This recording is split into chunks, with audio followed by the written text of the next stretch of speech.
Hello and welcome to the Power Your Advice podcast. The Power Your Advice podcast is designed to bring financial advisors new ideas, why those ideas should be considered, and how to implement them into your business. This podcast is brought to you by Advisorpedia, the best place for advisors to grow their minds and businesses. And now, please join your host, Doug Heikkinen.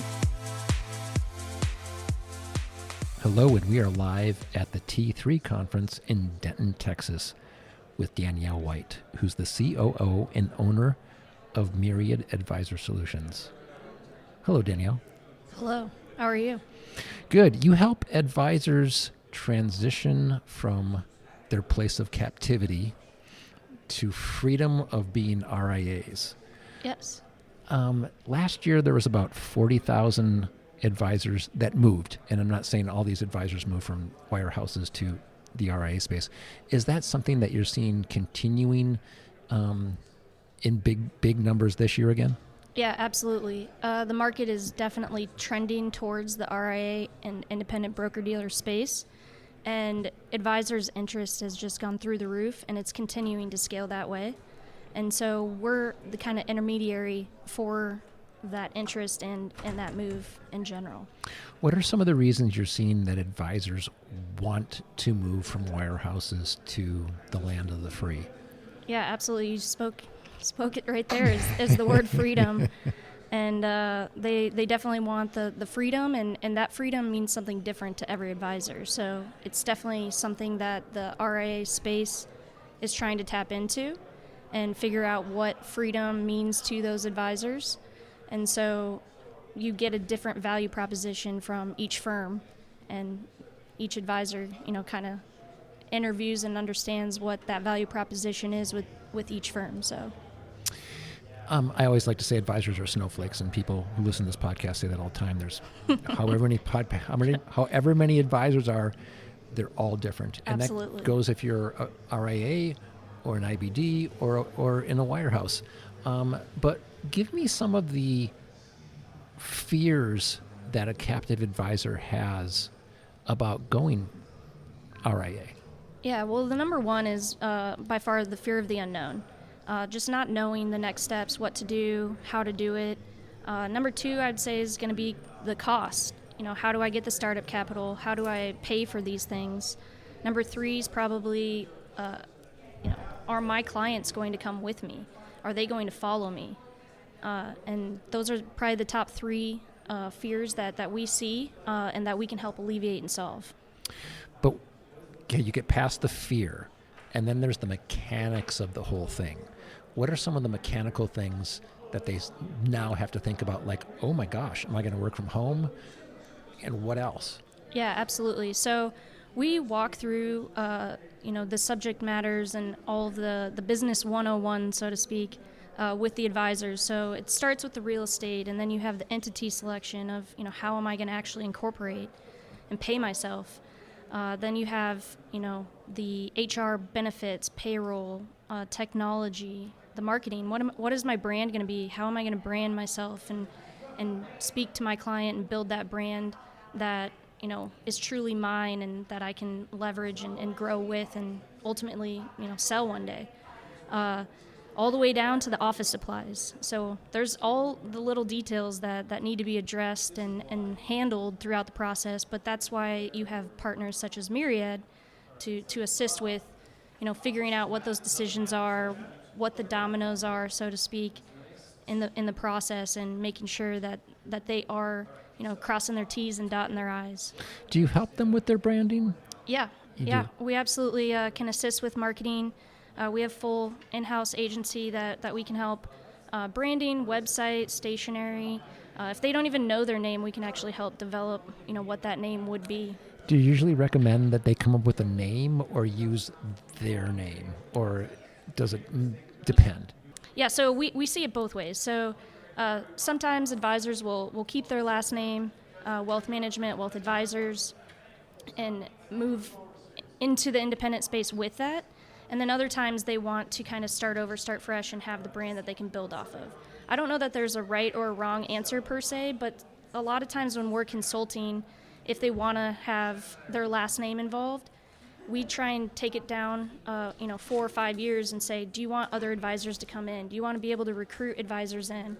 And it's a lot easier to recruit additional advisors into your practice if you don't have your last name on it, because you're able to sell the story and sell the brand to another advisor that could potentially join your practice if it's not your last name versus their last name. Yeah, you're joining a group and not me. Yes, exactly. Are you seeing the trend going back to who's moving? Is it younger advisors who want to bolt, or is it the older advisors, or is it a combination? It's a combination. I would say historically it's been, the advisors that are in their 50s, well established, have a good book, looking for the freedom and being able to really scale their business. But I would say more recently we've been seeing advisors that are, even late 30s, early 40s. So old. So old, yes. So it's definitely changing dynamics, but I also think that's kind of what the industry is, in that the average age of the advisor is getting a bit younger too. So if I'm sitting in a captive environment as an advisor and I walk into my office and I just turn on my computer and everything works and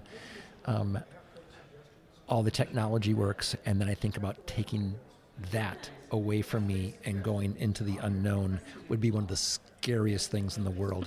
So how do you help them with their technology and their tech stack? Yeah, absolutely. So we help with technology from end to end. So we help not only with the workstations, networking, all the way down to low voltage cabling and the fintech stack.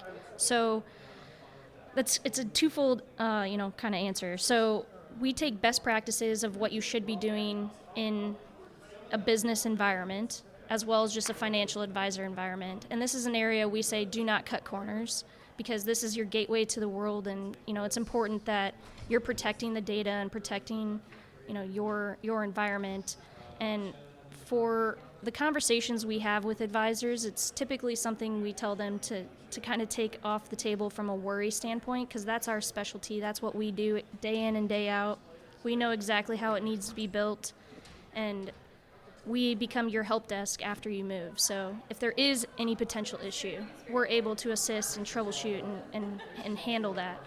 Now, from the fintech standpoint, that's a whole nother world, in that they really need to, understand who they are, what their goals are, and who their client is. Because the ecosystem for fintech is so large that there's so many different providers, different firms. A lot of them provide great services and great product, but you really have to narrow that down as to, what you're trying to accomplish and how. And that helps, narrow that ecosystem down as to really where and what they should be selecting to build out their specific tech stack. Danielle, how did you get here? I know that when I was growing up and going through college, I didn't go financial services. That's where I'm going. I mean, it's so riveting. Yeah, right. But we're at the T3 conference, where it is kind of riveting because there's lots of fancy things going on here. But how did you get here? How did you get to financial services and beyond? Yeah, absolutely. So honestly, fell into it. I know that's an exciting answer, but really my background is marketing and advertising. My business partner's background is technology. And we had a financial advisor that was looking to make the move and just needed help with those two things initially. And the more that we had conversations with them, and the more we were working with them, we understood there's like so many other things that they were trying to juggle and handle throughout the process. And so more as a goodwill aspect, we assisted with just some of the consulting of like finding actual space for him and connecting him with like an attorney and CPA and things for entity, and just working through all the things that we do ourselves today, and then really looking at the marketplace and seeing, is there anyone out there that actually assists these advisors in making this move? There's, thousands of recruiters out there, and do we want to be another, fish in the big sea, so to speak, or do we want to be that intermediary and really kind of be between the recruiter and the firm. And we didn't see anyone out there at the time that was really assisting the advisor in that kind of intermediary standpoint. So we started up and created Myriad Advisor Solutions and really became the gap filler, so to speak, in the industry for advisors to make that move. So there doesn't seem to be many people out there that are doing what you're doing. There's the recruiters, there's the matchmakers, but there's not a lot of the people that are putting it all together to make advisors feel comfortable with making the decision and making it successful. Absolutely, yeah. Our goal is really to do the heavy lifting of this process, because that is the number one reason advisors don't make the move, is because it seems too overwhelming. It seems like too much work. And so we really are here to make sure that we can make the advisor's dreams come true, essentially, and making that move to freedom. So tell me a couple of success stories.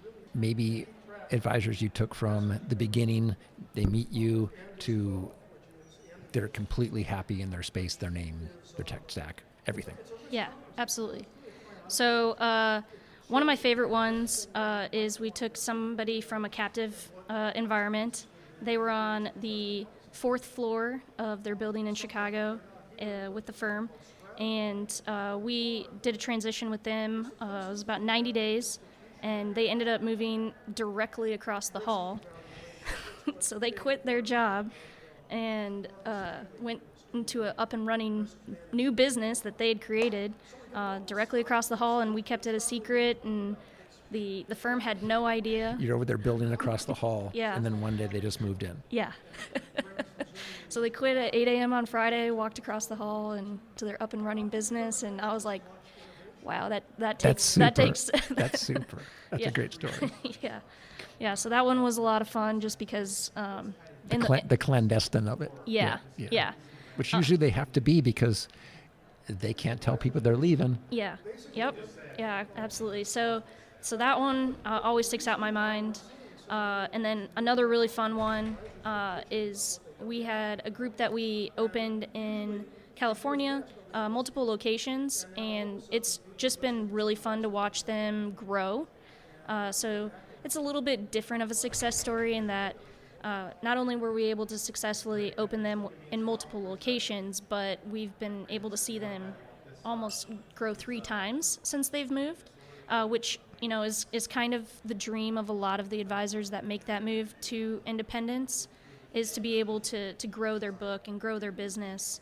And so watching and being alongside and supporting that growth has been tremendously fun. Danielle, it's super that you've done this. It sounds like you're doing great things for advisors. How do people get in contact with you? Absolutely. So, our website, myriadas.com, is probably the easiest and most successful. However, we work with a lot of the independent broker-dealer firms and RIA firms, so a lot of times we will get connected through them as well. But the website is definitely the best for direct connect. Great. Thanks so much for being with us. And have a super conference. Yeah, absolutely. Thank you for having me. Follow us for all the latest updates on Twitter, Facebook, and LinkedIn, all at Advisorpedia. For everybody at Advisorpedia, our producer Jakey Beard and the Advisorpedia team, this is Doug Heikkinen.